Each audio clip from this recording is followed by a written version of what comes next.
இந்த ஸ்டிக்கர் வந்து தோள்பட்டில எங்கேயும் ஒட்டிக்கணுமா. இதுதான் நம்ம நார்மலாக நமக்கு உள்ள என்ட்ரி டிக்கெட். ஸ்டிக்கர் வாங்கி நெஞ்சில் பச்சை குத்தி விட்டாங்க. இந்த மாதிரி ஒட்டினா தான் உள்ளே போகணும். உள்ளே போய் டிக்கெட் எடுக்கிறதுக்கு ஒரு 3-4 பேக்கேஜ் இருந்துச்சு. ஒன்று வந்து 200 வெறும் ஒன்லி என்ட்ரன்ஸ் மட்டும்தான். நம்ம உள்ளே போயிட்டு நம்ம நடந்து தான் போய்க்கணும். இன்னொன்று வந்து 600 ஒன்று போட்டிருந்தாங்க. என்னென்னு பார்த்தோம்னா நமக்கு வந்து அந்த டாய் ட்ரெஸ் ஒன்று கொடுப்பாங்களாம், அதில் நம்ம ஃபோட்டோ எடுத்துக்கலாமா. இன்னொன்று வந்து 800 கொடுத்தாங்க. அது என்னென்னு பார்த்தீங்கன்னா உங்களுக்கு வந்து போட்டில் ஒரு 10 to 20 மினிட்ஸ் உங்களை சுற்றி காட்டுவாங்க, ப்ளஸ் கொஞ்சம் ஸ்நாக்ஸ் ப்ரொவைட் பண்ணுவாங்க அப்படின்னு போட்டிருந்தாங்க. நாங்கள் 200 மட்டும் டிக்கெட் எடுத்துகிட்டு உள்ளே போயிட்டோம். வேறு ரூம் தான் இருக்குடா.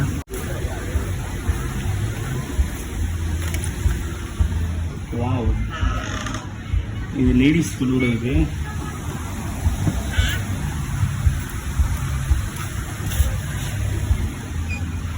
இது மென்ஸ் தொழுகிறதுக்கு.